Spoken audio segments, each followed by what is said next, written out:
মৰমৰ ছাত্ৰ-ছাত্ৰী, আমি দ্য ৱাইজাৰ who lit up the world নামৰ পাঠটিৰ কম্প্ৰিহেনশ্যন 1ৰ প্ৰশ্নসমূহ আলোচনা কৰি আছিলোঁ।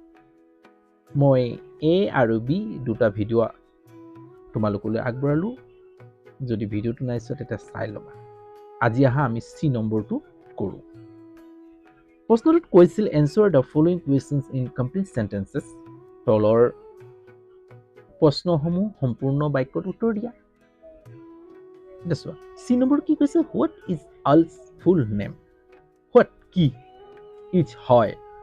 আলছ চোৱা এপ'ষ্ট্ৰফিছ এছ আলৰ ফুল সম্পূৰ্ণ নাম। আলৰ সম্পূৰ্ণ নামটো কি হয়? এইটো আমি এতিয়া কেনেকৈ লিখিম চাবা। বি নম্বৰটো মই ইয়াত দিছোঁ দেই, চাই লোৱা। বি নম্বৰটো এটা আকৌ উঠি গৈছে। যদি তোমালোকে বি নম্বৰটো নাই চোৱা ভিডিঅ'টো ইয়াতে উত্তৰটো পাই যাবা। তথা ভিডিঅ'টো চাই ল'লে তোমালোকে বুজি পাবা। চি নম্বৰটো এতিয়া চোৱা, প্ৰথম ছাবজেক্ট লিখিম ন, Al's full name. Al's full name is হয়। আলৰ ফুল নামটো হয়। কি আছিলে আমি কি পাইছিলোঁ কিতাপত? তথাপি আমি কিতাপত আমি ইয়াতে দেখাই দিছোঁ চোৱা কি নাম।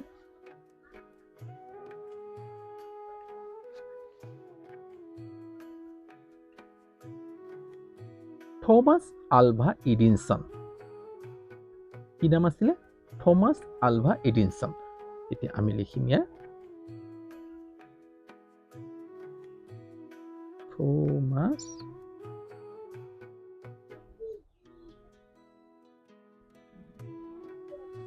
Alva Edison. Thomas Alva Edison হ'ব। Al's full name is Thomas Alva Edison. Edin not উচ্চাৰণ নকৰিবা, এডিনছন। আলৰ নামটো কি? সম্পূৰ্ণ নামটো? আলৰ সম্পূৰ্ণ নামটো হয় থমাছ আলভা এডিনছন। আলৰ সম্পূৰ্ণ নাম থমাছ আলভা এডিনছন হ'ব। এইটো ইয়াৰ উত্তৰটো। মই ভিডিঅ'টো এটা প্ৰশ্ন এটা উত্তৰ দি আছোঁ দেই, আৰু মই প্লে লিষ্টত দি দিছোঁ। তোমালোকে প্ৰত্যেকটো প্ৰশ্নৰ উত্তৰ প্লে লিষ্টত পাই যাবা।